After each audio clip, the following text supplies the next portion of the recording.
and power. Look what happened in the last 2 weeks. They weren't supposed to go after all these other countries in the Middle East. Those missiles were set to go after them.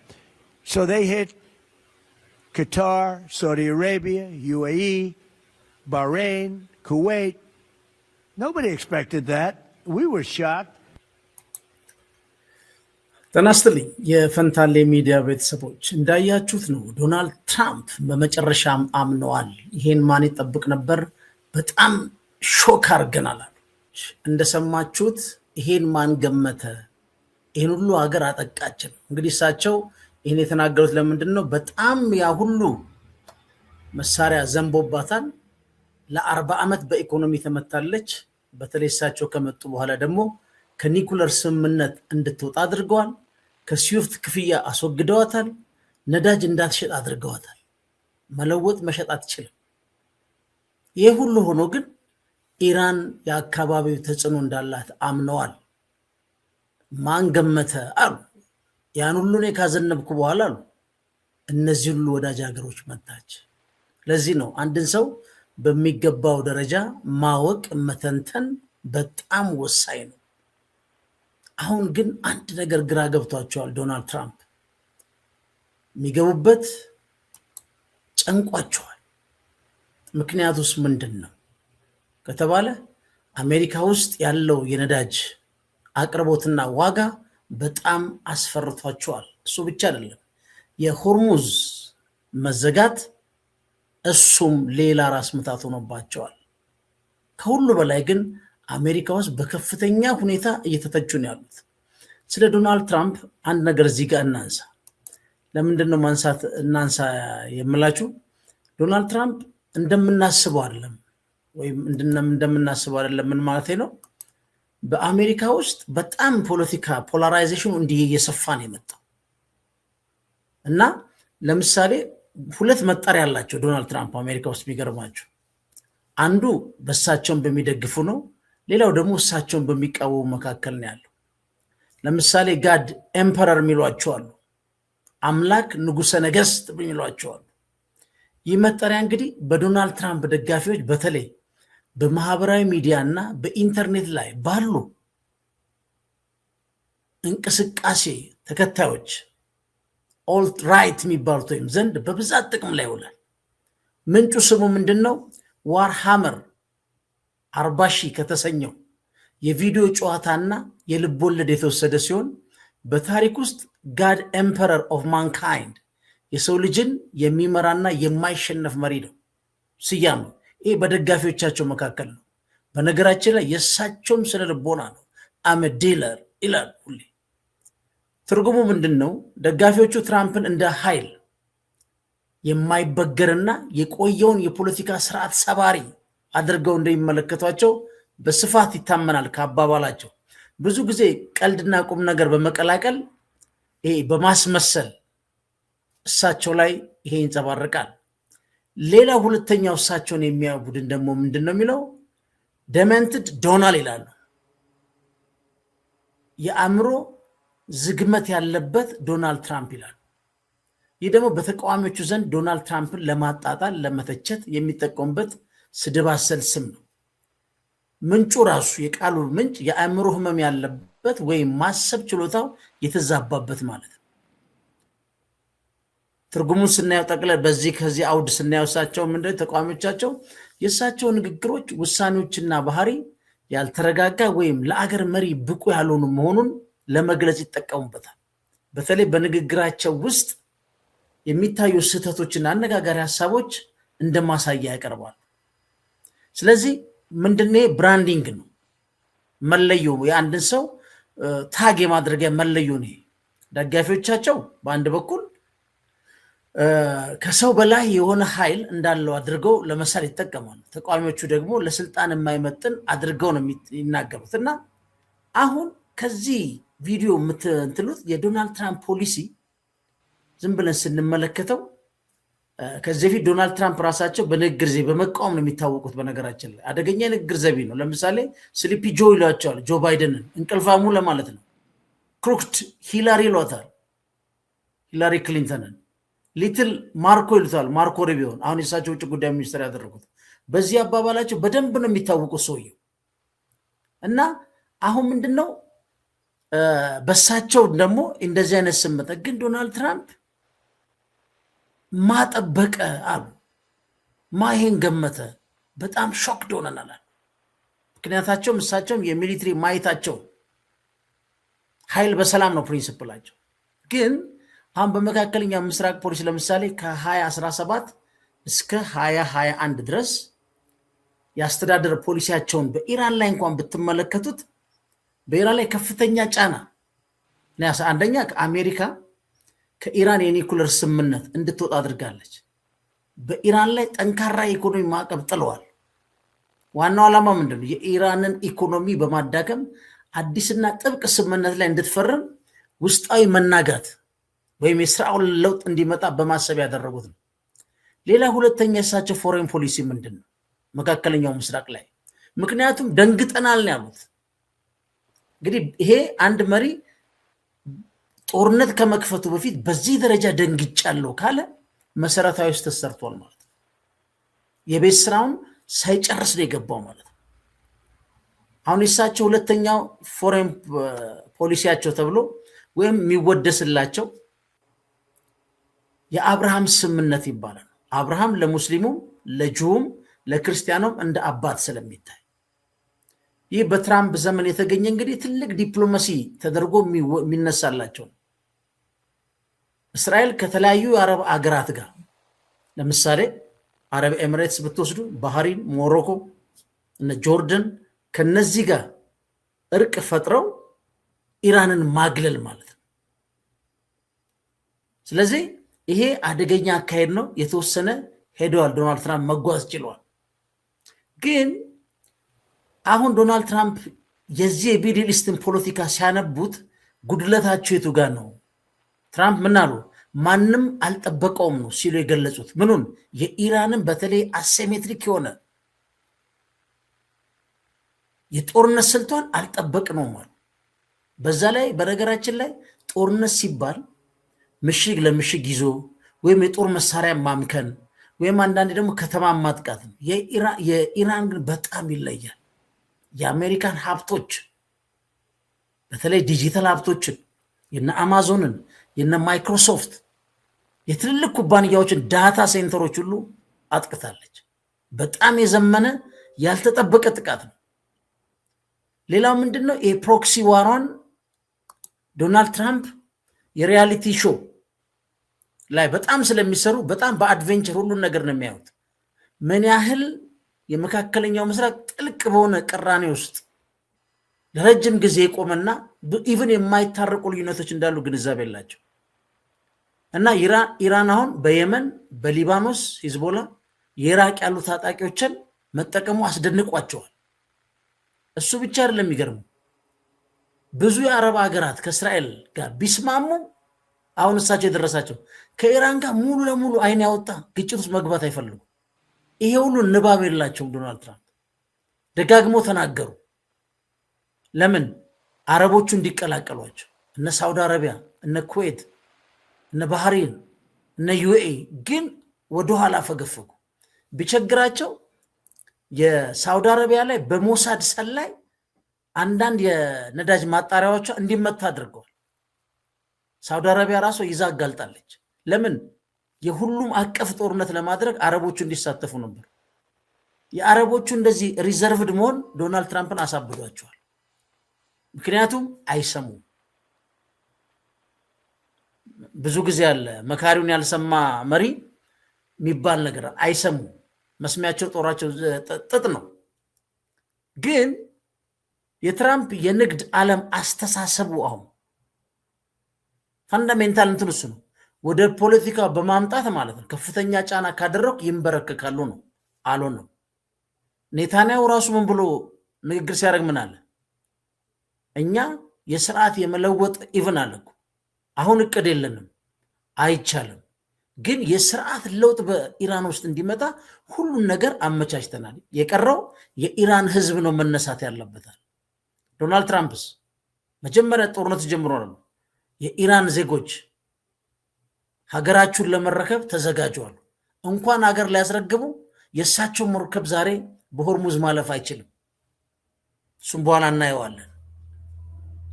ስለዚህ የእሳቸው ችግር ወይም አንድ መሪ የአማካሪዎችን ያለመስማት ችግር መገለጫ እዛቸው ላይ የምናየው የመካከለኛው ምስራቅ ፖለቲካ ከንግድ ስምምነት ይልቅ በታሪክ በሃይማኖትና በረጅም ጊዜ ጥላቻ ውስጥ የተተበተበ በመሆኑ ውጤቱ እሳቸው እንዳሰቡት ቀላል አይደለም። ልክ እንደ አክተር እንደ ቬኔዙዌላ ባልና ሚስት አፍነው አያቶላውን ገለው አለቀ ሊሉ ነበር፣ ግን ያልሆነ በነገራችን ላይ ማክሲመም ፕሬዠር ነው የተካሄደው።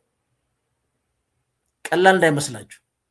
ለምሳሌ እዚህ ጋር አንድ እንትን ላሳያችሁ፣ በጣም ቀላል። እኔ እዚህ ጋር አሁን ይሄ ዝም ብላችሁት እናንተ በደንብ ስታዩት ይሄ ማለት የምዕራቡ ዓለም የሚጠላቸውን አገር እንዴት በማዕቀብ እንደሚያሳድ። ለምሳሌ ሩሲያ ቢፎር እንግዲህ ፌብሩዋሪ 22 ነው እና አፍተር ፌብሩዋሪ 22 18772 ማዕቀብ አለ በዓለም ላይ የተጣለባት። አብዛኛው እዚህ 90% ምዕራቦቹ ናቸው። ኢራኑን ያት 4953 በዓለም በማዕቀብ የተመታች ሁለተኛው አገር ነች። የእሷ ደግሞ ለረጅም 40 ዓመት ነው። በጣም አሰልቺ ማዕቀብ ነው። በተለይ ከስዊፍት ክፍያ ከወጣች በኋላ ተደብቃ ነው የምትሸጠው። ይሄ በጣም ከግንዛቤ መግባት ያለበት ጉዳይ ነው። ሲሪያን ወሰዷት 2811፣ ኖርዝ ኮሪያ 2107፣ ቤላሩስ 1454፣ ማይናመር 998፣ ቬኔዙዌላ። እነዚህ ሁሉ ለአሜሪካ ኢምፔሪያል ፓወር ሙሉ ለሙሉ የተገዙ ያልነበሩ ናቸው። ከዚህ ውስጥ ሲሪያን ማንበርከክ ችሏል እና ቬኔዙዌላ ነው። ማይናመርን ቻይና አለች፣ ትልቋ ነዳጅ ገዢ ነች። እንደዚህ አይነትም ቀልድ የለም። እዛ የጀነራል ሀገር ነው፣ እነሱ ዋዛ አይደሉም። ስለዚህ እዚህ ጋር መገንዘብ ያለብን ጉዳይ ዶናልድ ትራምፕ የተሳሳቱት ስህተት ነው መጀመሪያው ለዚህ ያበቃቸው። ኢራንን በትክክል አውቀው በጥንቃቄ አልገቡ። መጨረሻቸው ይሄ ሆነ ማለት ነው። ስለዚህ ቀጥለን ወዴት ነው የምንሄደው? ይሄ የተሳሳተ የፎሬን ፖሊሲ ወይም የተሳሳታቸው የእሳቸው እሳቤ ምን ሊያስከፍላቸው ነው? ዛሬ ነዳጁን በጣም ፈርተውታል። የአሜሪካ ነዳጅ በነገራችን ላይ በቀጥታ ከምርጫ ጋር ይገናኛል። አሁን የግማሽ አለ፣ በኋላ ፕሬዚደንሻል ምርጫ አለ። እዛ ላይ ለምንድን ነው የዶናልድ ትራምፕ አሁን ድንጋጤና እዚህ ደረጃ የደረሱት የሚሉትን አብረን እናያለን።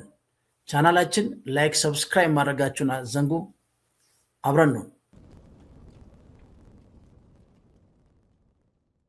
አሁን ዶናልድ ትራምፕ ምንድን ያሰጋቸው ካለን የአሜሪካ ስትራቴጂካዊ ክምችት ነዳጅ ተብሎ የተያዘ ወደ 40 ዓመት ዝቅተኛ ደረጃ ተቃርቧል።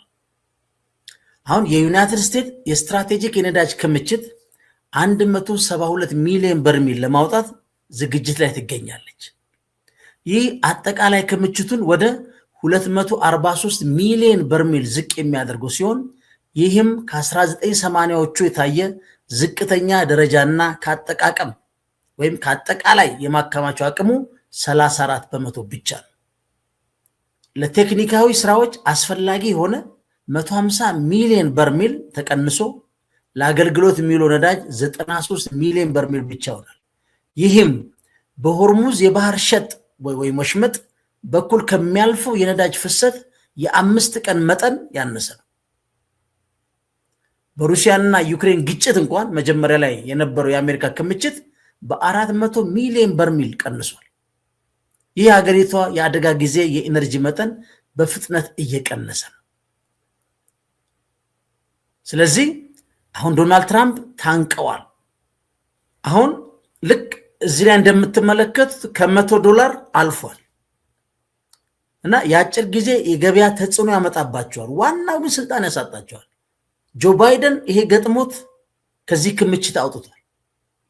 የሚገርም እነግራቸዋል። በጣም የሚገርሙ ነው እንዴት ክምችቱ እንዴት እንደሚዘጋጅና እንደሚያዝ በደንብ አስረዳችኋለሁ። የሚደንቅ ነው ቴክኖሎጂው ራሱ። ግን አሁን የተቀናጀ እርምጃ በሚል ይህ ነዳጅ ልቀት የዓለምን አቀፍ የኢነርጂ ኤጀንሲ አባል የሆኑት 32 አገራት በድምሩ 572 ሚሊዮን በርሜል ነዳጅ ለማውጣት የተስማሙበት አካል ነው። አንድ የአቅርቦት ጭማሪ። ይህ እርምጃ ለ120 ቀናት ያህል በቀን 3.3 ሚሊዮን በርሜል ነዳጅ ለገበያ የሚያቀርብ ሲሆን ከኢራን ግጭትና ከሆርሙዝ ወሽመጥ መዘጋት ጋር ተያይዞ የሚፈጠረው በቀን የ20 ሚሊዮን በርሜል አቅርቦት እጥረት በከፊል ለማካካስ ይረዳል ተብሎ ይገመታል። ከባዱ ምንድነው? የዋጋ ሁኔታው ነው። በአጭር ጊዜ ውስጥ እንግዲህ እንደምናየው አቅርቦቱ የነዳጅ ዋጋ ሊቀንስ ይችላል። የብሬንት ነዳጅ ዋጋ ከ90 በታች ሊወርድ ይችላል። ይሄ ለአሜሪካኖቹ ነው። በነገራችን ላይ እዛ ምርጫ ለሚካሄዱት ድምፅ ለሚሰጡት ነው፣ ለእኛ አይደለም። ይህም የዋጋ ግሽበትን ለማቀዝቀዝና ለኢንቨስትመንት ገበያዎች የተወሰነ እረፍት ሊሰጥ ይችላል። መቼ? ክምችቱ እስከሚያልቅ። መቼ? የሆርሙዝ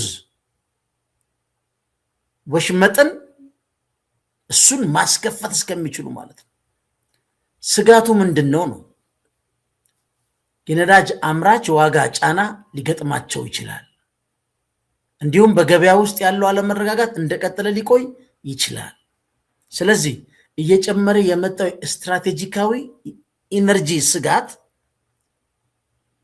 የ572 ሚሊዮን በርሜል ክምችት መቀነስ በሆርሙዝ ወሽመጥ በኩል ይተላለፍ የነበረውና የተቋረጠው አቅርቦት ለ29 ቀናት ብቻ ነው መሸፈን የሚችል።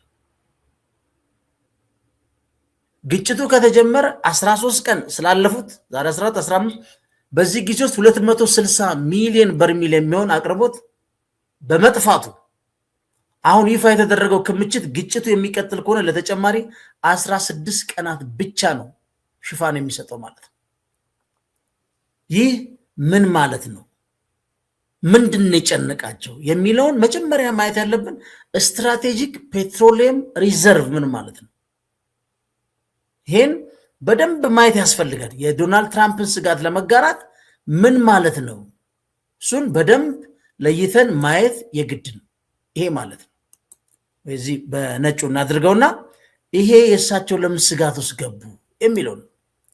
አንደኛ አሜሪካ የስትራቴጂክ ፔትሮሊየም ሪዘርቭ ለምንድን ነው በከርሰ ምድር ውስጥ አከማችታ የምታስቀምጠው? ዓላማው ምንድን ነው ለሚለው ይህ ክምችት የተመሰረተው በ1970ዎቹ በተከሰተው የዓለም ነዳጅ እጥረት ነው። ኦይል ኤምባርጎ በነበረበት ጊዜ ነው። የምክንያቱ ዋና ዋና ዓላማዎች ምንድን ነው? ለዚህ ነው ለድንገተኛ አደጋ እንደ ጦርነት፣ የተፈጥሮ አደጋ ለምሳሌ ካትሪና የተባለው አውሎ ንፋስ ወይም የንግድ መስመሮች ሲያጋጥሙ አገሪቷ ነዳጅ እንዳታጣ ያደርጋል። የዋጋ መረጋጋት በዓለም ገበያ ለምሳሌ ነዳጅ ዋጋ በከፍተኛ ሁኔታ ቢንርና የአሜሪካን ሕዝቦችን ቢያስጨንቅ መንግስት ከዚህ ክምችት ነዳጅ በማውጣት አቅርቦት እንዲጨምር ዋጋው እንዲቀንስ ለማድረግ ይጠበቃል። ግን የዚህ ነዳጅ አሁን አስቡት ስትራቴጂክ ከሆኑ ጋር ዶናልድ ትራምፕ በራሳቸው ፖለቲካል ሊደርሺፕ ፌለሪቲ በኔታንያሁ ግዙፍ የሪጂናል ፓወር የመሆን ራሮት ረሃብ የመጣ እንጂ በተጨባጭ አሜሪካን እዚህ ስትራቴጂክ ነዳጇ ላይ እንድትጠቀም የሚያደርግ ተጨባጭ ነገር የለም። ስለዚህ በቀጣይ ምርጫ ሊጠረጉ ይችላሉ። ከሁሉ በላይ የሚደንቃችሁ ምንድን ነው? አንዳንድ ጊዜ ትልቅ አገር ትልቅ ፖለቲካል ሊደርሺፕ አለ የሚባለው ነገን የሚያይ ነው። አሁን ይሄ የት ነው የሚያስቀምጡት? ይሄን ስትራቴጂክ የሆነ የነዳጅ ተቀማጫቸውን የት ነው የሚያስቀምጡ የሚለው ደግሞ በጣም የሚገርም ነው። ነዳጁ የሚቀመጡት ይኸውልህ በተለመዱ ታንከሮች ውስጥ ሳይሆን ቴክሳስና በሉዊዚያና ግዛቶች በሚገኙ ግዙፍ የጨው ዋሻዎች ውስጥ ነው። እነዚህ ዋሻዎች ከመሬት በታች እስከ 1000 ሜትር ጥልቀት ያላቸው ሲሆኑ ነዳጅ በደህንነትና በርካሽ ዋጋ ለማከማቸት በጣም አመቺ ናቸው። እንዴት? ለምንድን ነው የጨው ዋሻ ውስጥ የሚያስቀምጧቸው? ከሰራ ነው በደንብ አይተነው እንድንሄድ ብዬ ነው። መጠኑ ምን ያህል ነው? ጠቅላላ አቅሙ እነዚህ ዋሻዎች እስከ 714 ሚሊዮን በርሚል ነዳጅ የመያዝ አቅም አላቸው። አሁን ያለው ሁኔታ በአሁኑ ወቅት እስከ መጋቢት 26 በተከታታይ በሚደረጉ ልቀቶች ምክንያት መጠኑ ወደ 243 ሚሊዮን በርሚል አካባቢ ዝቅ ብሏል። ይህ ደግሞ አገሪቷ ለአደጋ ያላት ዝግጁነት አሳሳቢ ያደርገዋል። ለምሳሌ በላቲን አሜሪካ ግዙፍ ጦርነት ቢነሳ ያ ጦርነት አንድ ልክ ተመሳሳይ እንደ ኢራን የአሜሪካን የነዳጅ አቅርቦቱንም የኑሮ ውድነቱ ኢንፍሌት ቢያደርግ ከዚህ ስትራቴጂ ከተቀመጠ ውስጥ ይሄን የሚያህል ጎሏል ማለት ነው። ከ714 ሚሊዮን በርሚል 243 ሚሊዮን በርሚል ላይ ቀረ። ከሁሉ ቀዳልቆች ከሁሉ የሊደርሺፕ ፌለሪቲ ነው። አሁን የሚገርመው እሱ አለ። ጥቅም ላይ የሚውለው እንዴት ነው ካላችሁ ፕሬዚደንቱ ብቻ ነው የሚያዙበት። ከዚህ ውስጥ ይውጣ ከማከማቻ የሚሉት እሳቸው ናቸው። የሚገርመው እሱ ነው። ስለዚህ ይሄ ስትራቴጂክ ፔትሮሊየም ሪዘርቭ ማለት እንግዲህ ለአሜሪካ የቁጠባ ሂሳብ ነው። አሁን በሆርሙዝ ወሽመጥ አካባቢ ባለው ግጭት ምክንያት አቅርቦቱ ስለተቋረጠ አሜሪካንን ቁጠባ ነዳጅ አውጥታ ገበያን ለማረጋጋት እየሞከረች ነው። ስለዚህ የዶናልድ ትራምፕ የፖለቲካ እጣ ፋንታ እዚሁ ላይ ተቀምጧል ማለት ነው። ግን እዚህ ጋር ሳይንሱ ራሱ ይገርማል። በነገራችን ላይ እኔ ፕሮግራም ሰራ ሙሉ ነው የምሰጠው፣ ሙሉ መረጃ ማለት ነው። ለምሳሌ የከርሰ ምድር የጨው ዋሻዎች እንዴት እንደሚሰሩ ለምን እንደተመረጡ ማወቁ በጣም አስገራሚ ነው። በነገራችን ላይ አሰራራቸው በሳይንሳዊ መንገድ እጅግ አስተማማኝና እርካሽ ነው። ዋሻዎቹ እንዴት ይፈጠራሉ?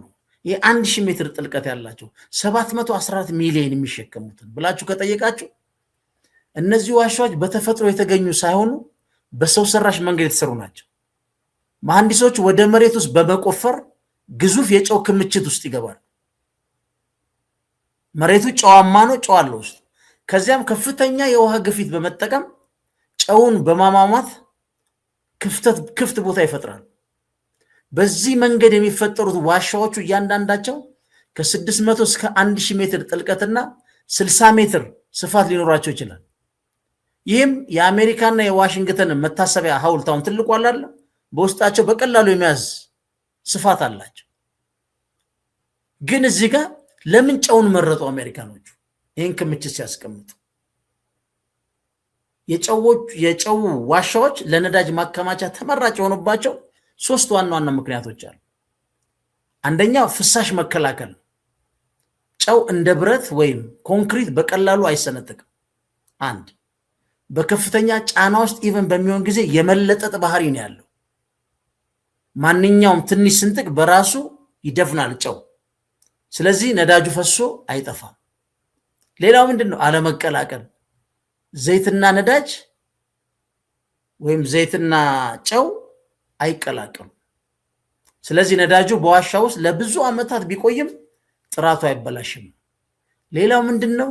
ከደህንነት አንጻር ከከርሰ ምድር በታች በጣም ጥልቅ ስለሆነ ከላይ ለሚሰነዘር ማንኛውም ጥቃት ለምሳሌ ከቦምብ ወይም ከሌላ አደጋ ሙሉ ለሙሉ የመጠበቅ እድሉ ሰፊ ነው። ይሄ በጣም የሚገርም ነው። ለምሳሌ አሁን እሱ አይደለም፣ ለምሳሌ እንዴት ያወጡታል? እሺ እንዲህ ዝም ብሎ በፓምፕ አይደለም የሚያወጡት። እንዴት ነው የሚያወጡት? ነዳጁ ከነዚህ ጥልቅ ዋሻዎች ስለማውጣት የክብደት ልዩነት ዲስፕሌስመንት ጥቅም ላይ ያውላል።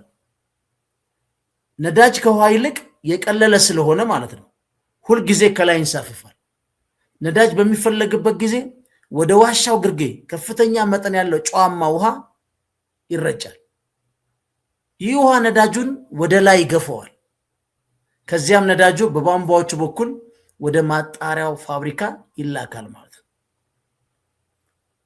ግን አሁን ላይ ያለው ስጋት ግን ምንድን ነው ካላችሁ ዋሻው ለረጅም ጊዜ ባዶ ከሆኑ ወይም ነዳጁ ደጋግሞ ከወጣባቸውና ተመልሶም ከገባባቸው የጨው ግድግዳዎቹ ሊዳከም ወይም ቅርጻቸውን ሊያጡ ይችላሉ የሚል ከፍተኛ ስጋት አለ።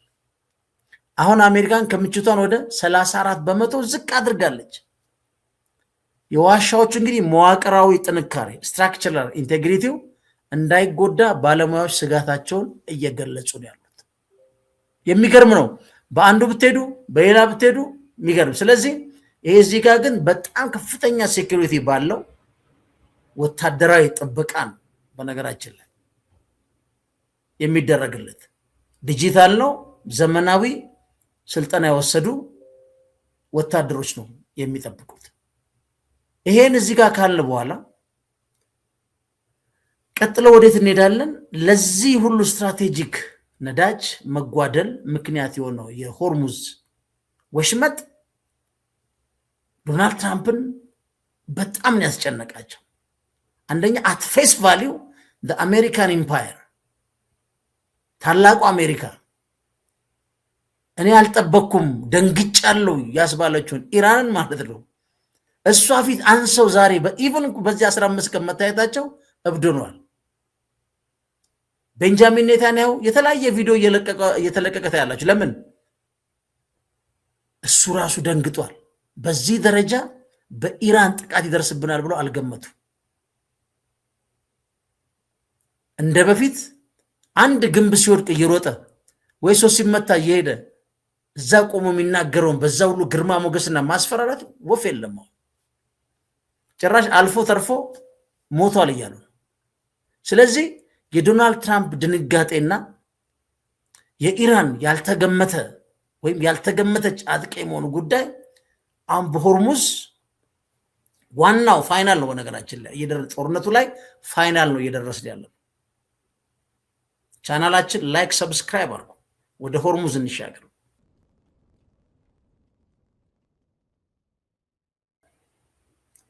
ስለ ኢራን ጦርነት ትኩረት ያልሰጠናቸው ወይም በብዙ ሚዲያ ላይ ትኩረት ያልተሰጠ ነጥቦች ግን ሊታወቁ የሚገቡ 5 ነጥቦች አሉ።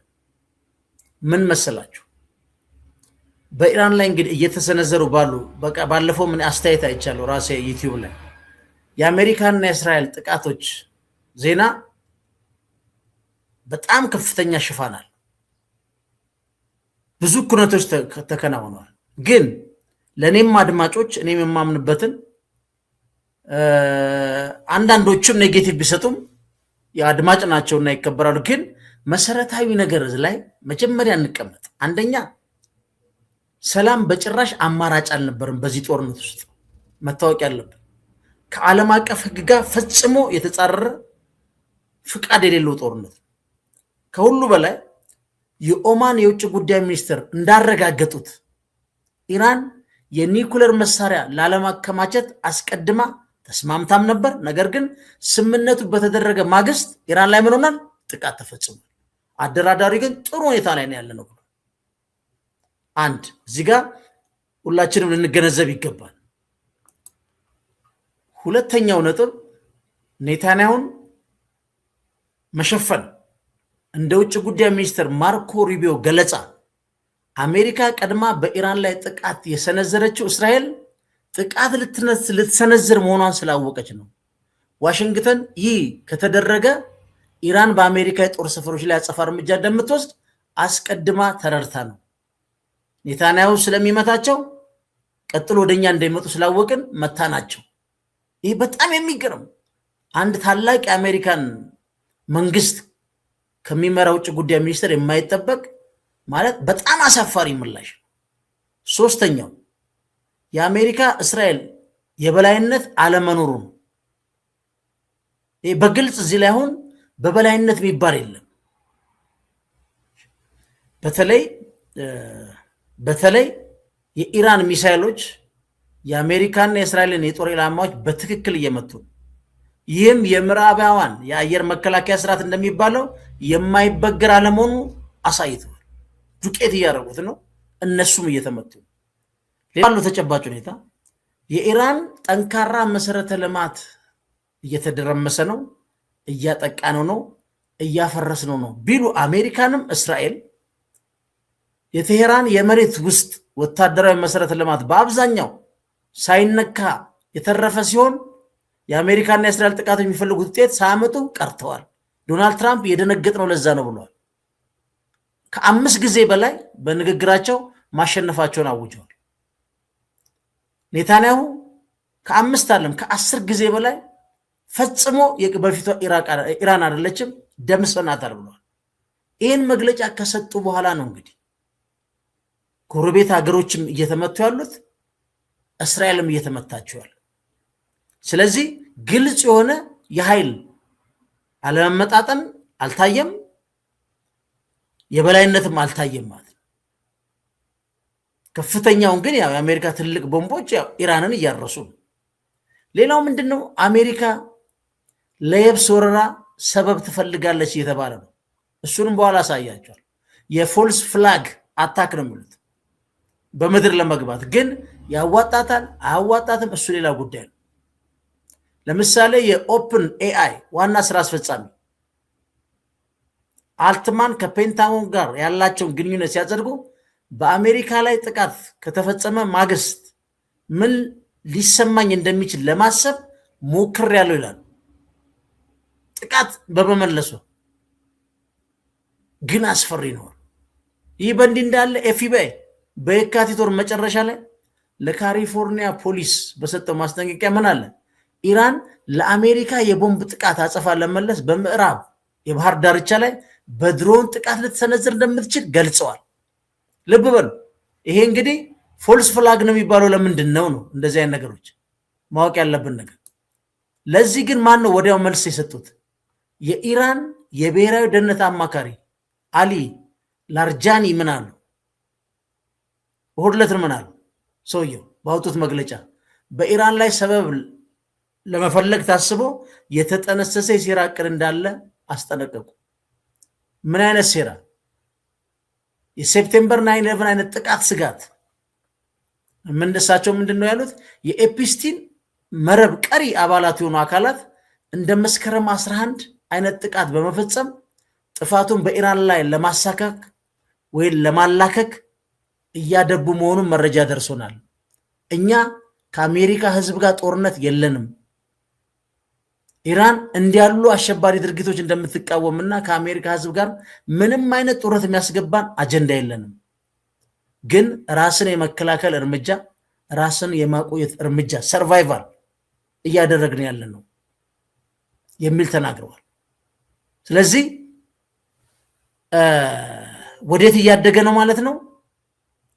ልክ የሴፕቴምበር 9/11 ጥፋት ተደረገ ከተባለ ዶናልድ ትራምፕ ከኮንግረሱ ፍቃድ ውጭ አሜሪካ አለኝ የምትለውም ወይም እሳቸው ያዋጣኛል የሚሉትም ማንኛውንም አይነት መሳሪያ የመጠቀም እድል ፍቃድ ሊያገኙ ይችላሉ ማለት ነው።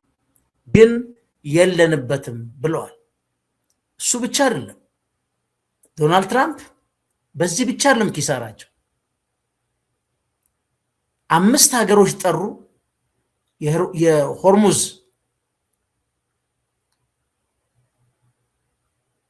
ወሽመጡን የጦር መርከቦች ለመላክ ጥያቄ ያቀረቡ። ጃፓን ስልታዊ በሆነ መልኩ ዞራለች። ምናለች? ህገ መንግስታዊ ገደቦች አሉብን። የጃፓን የሰላም ህገ መንግስት የሀገሪቷን መከላከያ ሰራዊት ከሀገር ውጭ በሚደረጉ ግጭቶች ላይ ተሳታፊ እንዳንሆን አይፈቅድም። ፖለቲካዊ ስጋት አለብን። ወደዚህ ከፍተኛ ውጥረት ውስጥ ወዳለበት ቀጠና መርከቦች መላክ በሀገር ውስጥ ከፍተኛ ተቃውሞ ያስነሳብናል። ሌላ የኤነርጂ ጥገኝነት። ጃፓን እንግዲህ አብዛኛው ነዳጅ ፍላጎታ ከአካባቢ የምታገኝ ቢሆንም በቀጥታ ወደ ወታደራዊ ግጭት መግባት አልፈልግም ብላለች። ጀርመን ምን አለች? ዶናልድ ትራምፕ በይፋ ጠየቁ። የኔቶ አባል ሀገሮች በአስቸኳይ እንዲተባበሯቸው ይህን ለማስከፈት ምን አሉ? በፖለቲካ ልዩነት ቢፈታ መፍትሄ ነው እንጂ ያለው ጦርነት ውስጥ አንቀላቀል። ፈረንሳይም ተመሳሳይ ነው፣ እንግሊዝም ተመሳሳይ ነው፣ የአውሮፓ ህብረት ሙሉ ለሙሉ ማለት ነው። ከዚህ የምትረዱት ምንድን ነው? የቤንጃሚን ኔታንያሁን የፖለቲካል ሊደርሺፕ እና የዶናልድ ትራምፕ ፖለቲካል ሊደርሺፕ ያልተለመዱና ከምዕራቡ ዓለም ሊበራል ቫሊዩስ በጣም ያፈነግጡ ናቸው። ሁለቱም ቀኝ ዘመሞች ናቸው። የሊበራል ግሬውን እንኳን የሚፈልግ በቶንዳውን እነ ኦባማ ለምሳሌ የጀመሩትን የኒኩለር ስምምነት አራግፎ ነው የጣሉት። ቤንጃሚን ኔታንያሁ የ40 ዓመት ልፋቴ ነው ይላል። የአሜሪካ መሪዎች ጠይቆ ማንም የሰማው የለም። ዶናልድ ትራምፕ ሰምተው ገቡ። ምን አሉ ግን? ቅድም ያሳያችሁ ቪዲዮ ላይ በጣም ነው የደነገጥኩት። ኢራን እንደዚህ ትሆናለች ብሎ የጠበቀ የለም። ያ ሁሉ ማዕቀብ፣ ይህን ሁሉ ጦር መሳሪያ አዝንበን ኢራን ግን ስቲል ተጽዕኖ አለ ብለው በጣም ደንግጠዋል። የሌሎች ሀገሮች በተለይ አለመተባበር፣ በተለይ የእንግሊዝ አሉ የማይጠበቅ ነው። ይሄ ዋናው ምንድን ነው? የጦርነቱ መሰረታዊ ጉዳይ ህገወጥ ጦርነት ነው። ህገወጥ ጦርነት ብቻ አይደለም። የዓለም አቀፉ ማህበረሰብን ኢራን አምና 2 ጊዜ ተደራድራ ሁለቱንም ጊዜ ውጤት ይመጣል ሲባል ሁለቱም ላይ ጦር ነው ያዘመቱባቸው። ለምሳሌ የሁለተኛው ጦርነት ምንድነው? የኦማኑ ሰውዬ ከተናገረ በኋላ ስምምነት ይመጣል ከተባለ አያቶላውና የጦር ጀነራሎች በዛ ውጤትና ጉዳይ ለመምከር በተቀመጡበት በአንድ ላይ አግኝተናቸዋል፣ በፍጹም ሊታለፍ የማይችል ጉዳይ ነው ብለው ነው የገደሏቸው። ኢራን አሁን የድርድር ጥያቄ አትቀበልም። የምትቀበለው ምንድነው? የዋስትና ጥያቄ ነው። ምንደራደረው የለም፣ ዋስትና ስጡን ነው። ግን ከባድ ያመጣባቸው ጉዳይ ምንድነው? የሆርሙዝ ጥያቄ ነው። እንግዲህ የስትራቴጂክ ኦይል ሪዘርቭን ሁሉ 34 በመቶ ጎሏል። ለዚህ ዋናው ደግሞ ምንድነው? የሆርሙዝ ወሽመጥ ነው። በዛ ብቻ ግን አላበቃ። ሌላ ከፍተኛ ስጋት የደቀኑት የት ላይ ነው ካላችሁ፣ ዶናልድ ትራምፕ አሁን ሌላ ተጨማሪ ተሰርተዋል። አንድ ቦታ ብቻ አይደለም የሰሩት ዶናልድ ትራምፕ የሰሩት። ዶናልድ ትራምፕ ሌላ የሰሩት ስህተት ምንድን ነው? የኢራን የሃርክ ደሴት ይባላል አይስላንድ 90 በመቶ ኤክስፖርት የምታደርገው በዛ ነው። ኢራን ልክ ኢራን ላይ ሄደው ሲመቱ ኢራኖች ምን አደረጉ ነው አንዱ ያስደነገጣቸው። ምንድን ነው? ኢራኖችን እዛ ላይ መትቻለሁ ብሎ እንዳመኑ ኢራኖች ደግሞ የፋጅ ሂራ የሚባለውን በዩናይትድ አረብ ኤሚሬት ውስጥ ግዛት ገብተው በድሮን ጥቃት የነዳጅ ማምረቻና ማጣሪያውን መተውታል። እንግዲህ ይህ ክስተት ከምን እንደመጣው አሜሪካ በኢራን ላይ ይሄን አይስላንድ መታ ነው። ልክ አዋጅ አወጁ፣ ልክ አስገባዋቸው ብሎ ኢሚዲየትሊ እኮ ነው በሰዓታት ውስጥ የኢራን አብዮታዊ ዘብ የሚባለው በተባበሩት አረብ ኤሚሬቶች የሚገኘውን የአሜሪካ ንብረቶች፣ ወደቦችን፣ የመርከብ ማቆሚያዎችና ወታደራዊ ተቋማትን ጨምሮ ኢላማ አድርጎ ዱቄት አደረገባቸው። ማነች አሁን እቺ ፉጃይራ ምንድናት? የተመታች ቦታ ለነዳጅና ለፔትሮ ኬሚካል ክምችት ስትራቴጂካዊ ማዕከል ናት። አንድ ወደ ሲንጋፑር በመቀጠል ከሲንጋፑር በመቀጠል በዓለም ሁለተኛ ትልቁ የመርከብ ነዳጅ መሙያ ማዕከል ነች። የተመታች ቦታ ማለት ከፋርስ ባህረ ሰላጤ ውጪ በሆርሙዝ የባህር በር በኩል በህንድ ውቅያኖስ በኩል የምትገኝ ብቸኛዋ የተባበሩት አረብ ኤሚሬት ግዛት ነች። የሆርሙዝ የባህር በር ከተዘጋ በኋላም ነዳጅ በመላክ ላይ ከነበሩ ጥቂት የቀጠናው ተርሚናሎች አንዷ እቺ ነበረች። ስለዚህ የኢራን የድሮን ጥቃት ትልቅ ትርጉም ለትራምፕ ሰጥቷቸዋል። ደነገጡ ዶናልድ ትራምፕ። እሳቸው ባለው ይላሉ፣ ኢሚዲየትሊ ሌላ ኢፌክት አለው። አሁን የተባበሩት አረብ ኤሚሬቶች የነዳጅ ኩባንያ በፉጃር በኩል የነዳጅ ፍሰቱን ሲያስቀጥል የነበረ ቢሆንም አሁን ግን ስራው አደጋ ላይ ወድቋል። ባለፈው ማክሰኞ ኩባንያው ማጣሪያውን ለመዝጋት ተገዷል። ይሄ አሁን ያልበሰለ የሊደርሺፕ ክፍተት ነው። አሜሪካ እንግዲህ ይህን ግዙፍ አሁን አሜሪካን እየጨነቃቸው የመጣው ይህን ግዙፍ የሚያህል ታጥቀው ግን ለምን እንደዚህ ያልሆነ ማለት ጥያቄ ስለዚህ በጣም የሚያሳዝነው ባለፈው ዓመት በዚህ በትራምፕ ድጋፍ ከአሜሪካ ኤነርጂ ኩባንያዎች ጋር ስምምነት ተፈራርሞ ነበር። ይኸውም ለኤሚሬቶች ፕሮጀክት 60 ቢሊዮን የአሜሪካ ዶላር የአሜሪካ ኢንቨስትመንት እንደሚያፈስ ቃል ገብቶ ነበር። አሁን ግን የለም። ሌላው ምን አለ? የተባበሩት አረብ ኤሚሬቶች በአሜሪካ ውስጥ የሚያደርጉትን የኢነርጂ ኢንቨስትመንት እስከ 2035 ድረስ 440 ቢሊዮን የአሜሪካ ዶላር ይደርሳል ተብሎ ታቅዶ ነበር። አሁን ግን ሊሳካ አይችልም፣ ዱቄት ሆኗል። አሁን የኢራን ድሮኖች ጥቃት ትራምፕ በጣም በሚያማቸው ቦታ እየመቷቸው ነው፣ ግን ዋይዝሊ ነው የሚጠቀሙት። ከትራምፕ ጋር ያላቸው ልዩነት የለም፣ ጫጫታ የለም። ልክ ሲነሱ የባህረ ሰላጤውን የኤነርጂን ፍሰትና የአሜሪካንን የዓለም የበላይነት ምኞቶችን የሚያስተጓጉሉ እርምጃዎች እየተራመዱ this is what a leadership is asymmetric እስከ ዳታ ሴንተር ሄዶ የአማዞን ዳታ ሴንተር መምታት፣ ክላውዱን ላይ አደጋ ማምጣት፣ ይሄ የብሬን ጨዋታ።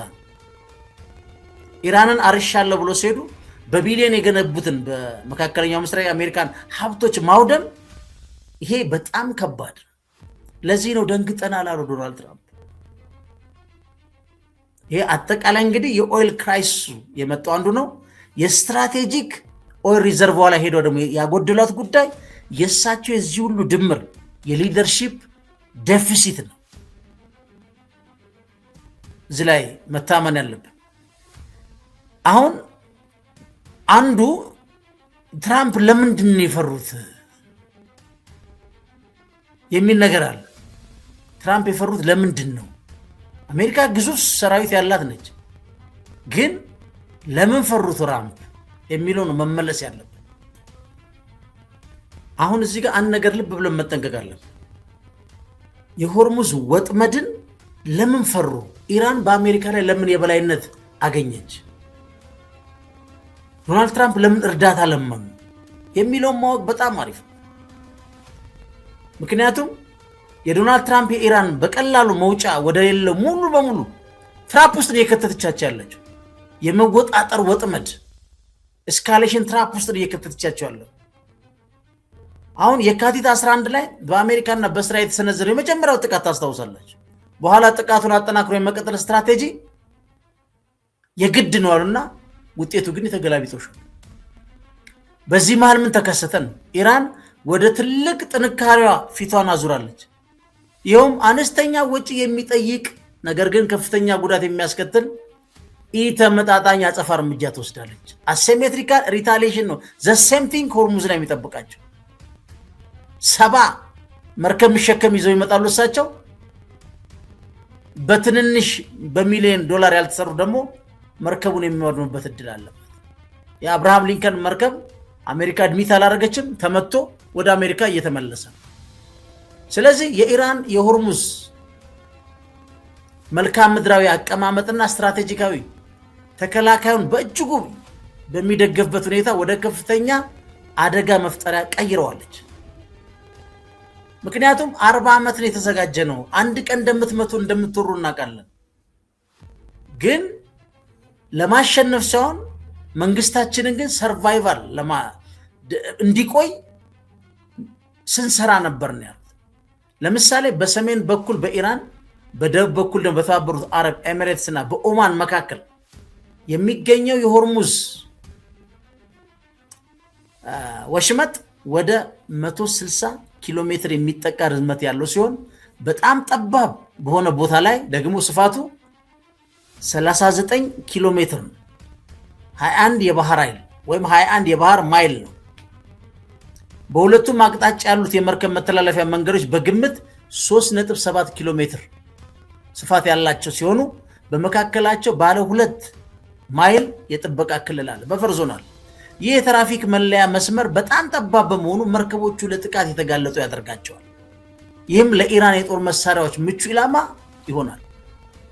ምን አላቸው? በመንጋ የሚሰሩ የኢራን ሻህድ እንትኖች ድሮኖች አሉ። በጸረ መርከብ ሚሳይሎች የታጠቁ አሉ። ፈጣን የጥቃት ጀልባዎች፣ ለባህር ኃይል ጦርነት ተብሎ የተሰሩ ፈንጂዎች አሉ። የካሚኬዝ ድሮን ጀልባዎች አሉ። በጣም ፋስት ለባህረ ሰላጤ ጥልቀት ለሌላቸው ውሃዎች ተብሎ የተገነቡ ጋዲር የተባሉ አነስተኛ ሰርጓጅ መርከቦች አሉ። በድብቅ ሊቀመጡ የሚችሉ በሺዎች የሚቆጠሩ የባህር ውስጥ ፈንጂዎችም አሉ። ስለዚህ ይሄ ቀድማ ሰርታ ስለጠበቀቻቸው ዶናልድ ትራምፕ አግዙኝ ብለዋል። ኢራን ደግሞ ሌላ መግለጫ ሰጠች። ከእስራኤልና ከአሜሪካ መርከቦች ውጪ ሁላችሁም ማለፍ ትችላላችሁ። ነዳጅ የምትገዙትን በየን ብታደርጉት ጥሩ ነው። ያሱ እንግዲህ ስታሳብዳቸው ነው፣ በቻይና ገንዘብ ነው። ግን ዛሬ ለመጀመሪያ ጊዜ የፓኪስታን ነዳጅ ጫኝ መርከብ ሆርሙዝን አቋርጦ አልፏል። ስለዚህ ስጋቱ ምንድነው? በቢሊዮን ዶላር የሚቆጠር ሀብት አፍስሳ አሜሪካ የአውሮፕላን ተሸካሚ መርከቦች ይዛ መጣ በትንንሽ የኢራን አሲሜትሪክ ዋርፌር በሚጠቀሙ ከፍተኛ ኪሳራ ውስጥ ትገባለች። የዶናልድ ትራምፕ ስጋት ይሄ ነው። በዛ ላይ በአጋጣሚ የተሳሳተ ስተሰርተው ደግሞ የበለጠ የአሜሪካንን ታላቅነት ውስጥ ኮምፕሮማይዝ የሚያደርግ ስቴፕ ውስጥ ከገቡ ቃንነካካ በሰላም እንመለሳለን የሚል ችግር ውስጥ ከገቡ ደግሞ አንደኛ በዶናልድ ትራምፕ ፐርሰናሊቲ አይፈቅዱ አይሰሙም። እንደዚህ አይነት ሳቸው አሁን የግራውንድ እንገባለን ብለዋል። እሱ ደግሞ ከሆነ እሱ ሌላ ጉዳይ ነው። ምክንያቱም የሚባለው ባለሙያዎች የኢራን መልክዓ ምድራዊ አቀማመጥ ሀገሪቷን በዛክሮስ ይባላል፣ በአንድ ቦታ ደግሞ ኤልቡርዝ ተራራማ ሰንሰለቶች ወደ ተከበበ ተፈጥሯዊ ምሽግ ውስጥ ነው የሚቀየረው። ልክ እንደ አፍጋኒስታን አንዱ ችግር እሱ ነው። ተራሮቹ ናቸው አሜሪካ እንድትወጣ ያደረጉት። እንደነ ሳውዲ አረቢያ እንደነ ኢራቅ ፍላት አይደለም። ይሄ እንግዲህ በአጠቃላይ አሁን ያለውን ስንደምረው ማለት ነው በመካከለኛው ምስራቅ የሚገኙ የአሜሪካ ወታደራዊ መሰረተ ልማቶችን እየደበደበ ያለው የኢራን የተቀናጀ የአጸፋ ጥቃት፣ በባህረ ሰላጤ ነዳጅ መሰረተ ልማቶች ላይ የተሰነዘረው ጥቃትና በሆርሙዝ ላይ ያለው ቀጣይነት ያለው የመርከብ ጉዞ ማስተጓጎል የአሜሪካን ሀብት ቀስ በቀስ ሊሸረሽረው ይችላል። እዛው ግን እንደነ ሼል የመሳሰሉ እዛው አሜሪካ ውስጥ አምራች የሆኑት ግን ከዚህ ጋር ነዳጃቸው የማይገኝ ሁለት ኩባንያዎች ኤክሶን አንዱ በአሁኑ እንኳን እስከ 54 ቢሊዮን የአሜሪካ ዶላር ድረስ ያተርፋሉ ተብሏል። በዚች 12 ቀን ምናምን 5.4 ቢሊዮን የአሜሪካ ዶላር አግኝተዋል። እዛ ያለ ለዚህ ነው አሁን እነዚህን ሁሉ ስንደምረው ምን ላይ ነው የምንደርሰው? መጨረሻ ላይ እዚህ ላይ የምንደርሰው ምንድነው? ዛሬ ጠቅላይ ሚኒስትር አብይ ከጂኦፖለቲካ እውነታዎች አንጻር ጋር በተገናኘ ነዳጅ ቆጥባችሁ ተቀመጡ ወይም ነዳጅ ቆጥባችሁ ተጠቀሙ የሚል መግለጫ ሰጥተዋል። ይሄ አጠቃላይ ሲንደምረው እኛም ላይ ቀጥተኛ የሆነ ተጽዕኖ አለ፣ ምንም ክርክር የለው። ምክንያቱም 20% ገደማ የሚያልፈው የሆርሙዝ ወሽመጥ የመዘጋት ጉዳይ ነው። በእስራኤልና በኢራን መካከል ያለው ጦርነት ከተቀሰቀሰ እንግዲህ በጣም ከሄደም አሜሪካ ጣልጋ ገብታለች። ወደ ምን ያህል ድረስ ይሄዳል? እሱም ራሱን የቻለ ነው። እሱ ብቻ አይደለም፣ ጦርነቱ አይደለም፣ የነዳጅ ማጣሪያዎችና መሰረተ ልማቶች ታርጌት ተደርገው እየተመቱ ነው።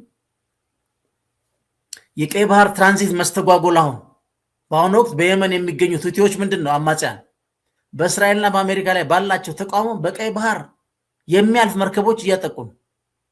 ያ ምን ማለት ነው? የኢትዮጵያ ነዳጅ የምታስገባው በዚህ መስመር በኩል ነው። በመርከቦቹ ላይ የሚሰነሩት ጥቃት፣ የመድን ዋስትና መጨመር፣ አንድ የመርከቦቹ በረጅም ጉዞ እንዲመጡ ከተገደዱ ዋጋው አይቀመስ ነው የሚሆነው። ስለዚህ ስጋቱ ምንድነው? አንደኛ ኢትዮጵያ ነዳጅ የምታስገባው የምንዛሪ እጥረት እንዳለባት ተወሰድን። የነዳጅ ዋጋ በዓለም ገበያ ላይ በትንሹም ቢጨምር እንደ ኢትዮጵያ ላሉ የውጭ ምንዛሪ እጥረት ላለባቸው ሀገሮች ከፍተኛ ኢኮኖሚ ጫና ይፈጥራል። የመጓጓዣ መጓተት፣ ጦርነቱ በቀጠለ ቁጥር ነዳጅ ጫኝ መርከቦች ረጅም መንገድ እንዲጓዙ ስለሚገደዱ ነዳጅ ወደ ሀገር ውስጥ ለማስገባት የሚወስደው ጊዜ ይረዝማል። የዋጋ ግሽበት፣ ነዳጅ ሁሉም ነገር መሰረት በመሆኑ አቅርቦቱ ሲቀንስ የትራንስፖርትና የምግብ ዋጋ ይጨምራል። ስለዚህ ቆጥቦ መጠቀም አንድ ነው። ለሚመጣው ግን የኑሮ ውድነትም መንግስት ተጨባጭ የሆኑ ስራዎች መስራት አለበት። ይሄ በዚህ በቀላሉ ሜን አይደለም። ቼን ኦፍ ሪያክሽን ስለሆነ በጣም ምክንያቱ የትራንስፖርት ወጪ መጨመር አሁን ነዳጅ ሲጠፋ ወይም ሲወድ የመጀመሪያው ሰለባ ማለት የትራንስፖርቱ ዘርፍ ነው፣ ተጨምሯል። የህዝብ ትራንስፖርት በታክሲ የባስ ታሪፎች ይጨምራል። አዎ ጨምረዋል። ይህ ዝቅተኛ ገቢ ያለው ማህበረሰብ የዕለት ተዕለት እንቅስቃሴ ይገታል። የጭነት ትራንስፖርትን ከምንድነው ከወደብ ወደ መሀል ሀገር የሚመጡ እቃዎች እና ከገጠር ወደ ከተማ የሚመጡ የግብርና ምርቶች የማጓጓዣ ዋጋ ስለሚጨምር የሸቀጦች ዋጋ በከፍተኛ ሁኔታ ይንራል። የምግብ ዋጋ ነው ሌላው ከባድ። ግብአቶች፣ ማዳበሪያ፣ ሌሎቹ የግብርና ግብአቶች በነዳጅ ኃይል በሚንቀሳቀሱ መኪኖች ስለሚጓጓዙ ምርቱ ገበያ ላይ ሳይቀርብ ዋጋው ይጨምራል። ምርት በናፍጣ የሚሰሩ የውሃ ፓምፖች፣ ትራክተሮች የሚጠቀሙ ገበሬዎች የምርት ወጫቸው ስለሚጨምር ተጠቃሚው የሚያቀርበው እንደዛ ይጨምራል። የማኑፋክቸር ዘርፊውን የኃይል አማራጭ ኤሌክትሪክ ኃይል መቆራረጥ በሚኖርበት ጊዜ ፋብሪካዎች ጀነሬተር ለመጠቀም ይገደዳሉ። የናፍጣ እጥረት ወይም መወደድ ይገጥማል። እሱም አንድ ነው፣ ምርቱ ላይ ዋጋ ያመጣል። የስራ አጥነት ስጋት እንግዲህ ፋብሪካዎች በነዳጅ እጥረት ምክንያት ምርት ሲቀንሱ ሰራተኛው መቀነስ እድል ሊያመጣ ይችላል። ስለዚህ መንግስት ነዳጅ ለመግዛት ከፍተኛ ውጭ ምንዛሪ እንደሚያወጣ ቢታመንም ቢታወቅም ካሁኑ ግን የነዳጅ ዓለም ዋጋ ሲጨምር መንግስት በሌሎች መሰረታዊ ነገሮች መድኃኒት፣ ስንዴ የሚለውን የዶላር ወደ ነዳጅ ለመቀየር ይገደዳል። ይህ ደግሞ የሌሎችን አስፈላጊ ቁሳቁስ እጥረት እንዲፈጠር ያደርጋል። ስለዚህ ተያያዥ ስለሆነ ቼን ኦፍ ሪአክሽን ስለሆነ ምክሩ እንዳለ ሆኖ ለዚህ መንግስት አፋጣኝና ቀድሞ የመዘጋጀት ስራዎች መስራት ይጠበቅበታል ብለን እናምናለን። ፈንታሌዎች ነን። ቻናላችን ላይክ፣ ሰብስክራይብ ማድረጋችሁን አትዘንጉ። በተለይ በደንብ ለብዙ ሰው እንዲደርስልን ሼር ማድረጋችሁን አትዘንጉ። መልካም ምሽት፣ መልካም አዳር። ቻው። And power. Look what happened in the last 2 weeks. They weren't supposed to go after all these other countries in the Middle East. Those missiles were set to go after them. So they hit Qatar, Saudi Arabia, UAE, Bahrain, Kuwait. Nobody expected that. We were shocked.